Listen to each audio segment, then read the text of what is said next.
again, and welcome back to my channel, Wilco Wild. So, on this video I'm going to be showing you how to make a Swedish torch, or also known as a Canadian candle, Siberian tree torch, and also a Swedish candle.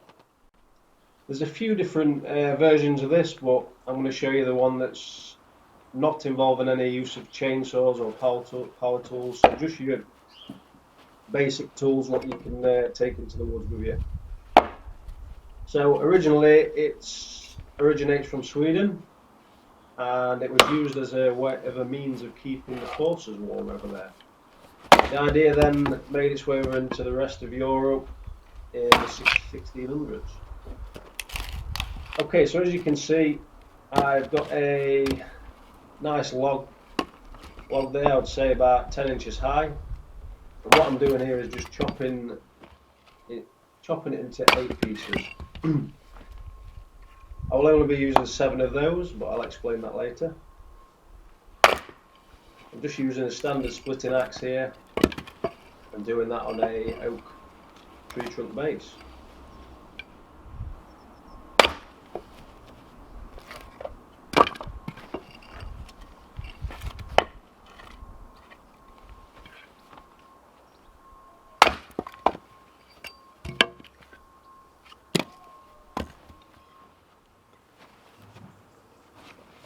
Okay, so now what I'm doing is each little segment that I've chopped out, I'm just kind of carving off the inside, I'd say ½ an inch off of every one, the part that's going to be right in the centre of the trunk. This is just creating a little gap basically for your fire to get going and not to suffocate.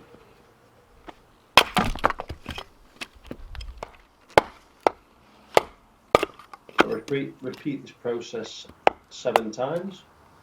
As I said before, only using 7 of the 8 segments.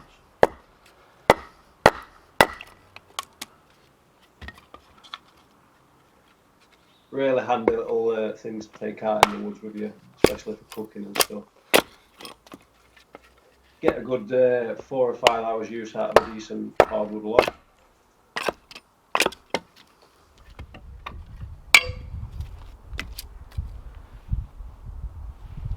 Okay, so now what I'm doing, I'm not putting them back in the same order as I chopped them.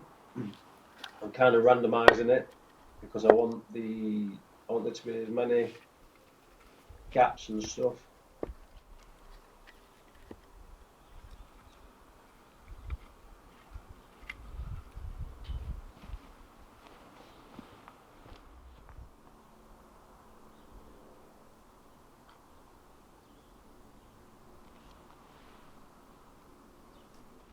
This allows maximum airflow.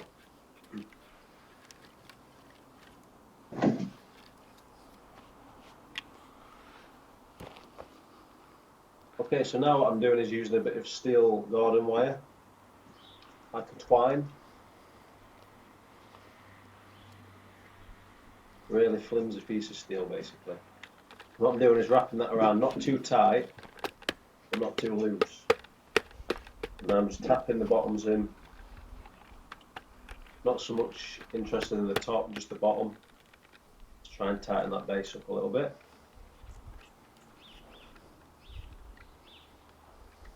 Just securing it there. And that's all fine, not going anywhere. Try and keep towards the centre of the log when doing this. And all the offcuts from what you saw earlier, carving the middles out, keep those, they'll come in handy,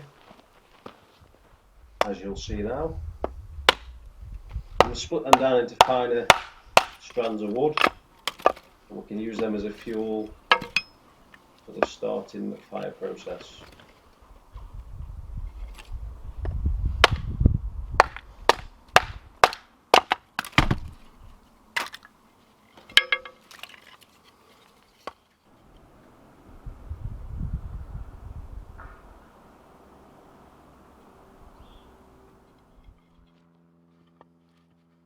So now what I'm doing is I'm creating a bit of a kind of tinder, so like a nice dry sawdust. Just using the bark and Laplander there just to get a few fine bits to get the fire going. collect those up.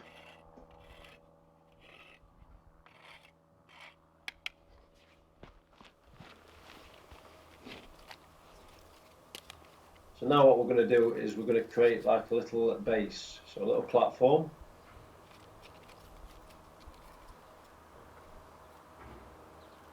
Just to stop anything falling down at this point.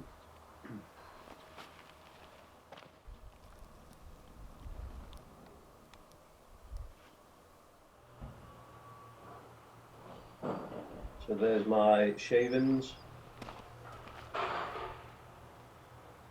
So this is my kind of tinder. Using the ferro rod, just going to get an ember in there going. And then build it up just as you would do a normal fire, with your first stage kindling and your second stage kindling. Don't make the fire too big though, as you'll see in a moment. Keep it to the centre.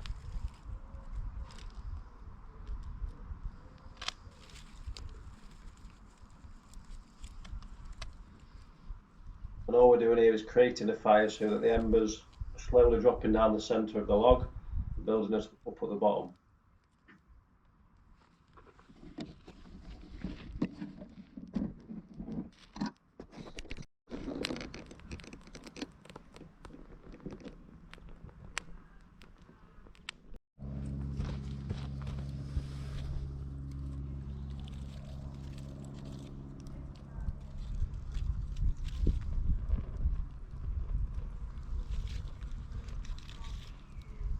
So once the fire is established well, what we're going to do next is we're going to scrape the hot embers and everything on top basically down into the centre hole.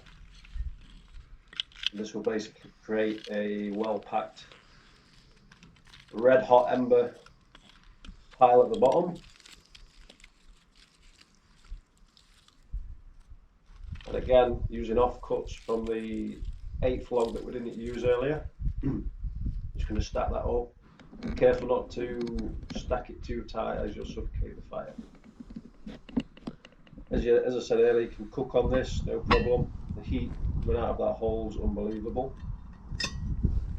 Okay, so I'll roll you some footage now of the torch after 2 hours and after 4 hours. Thanks for joining me on this one. Hope you've learned something new, what you can take out into the woods with you. Really good in emergency situations, so really good to know. Thanks for watching, and I'll see you on the next one. Enjoy.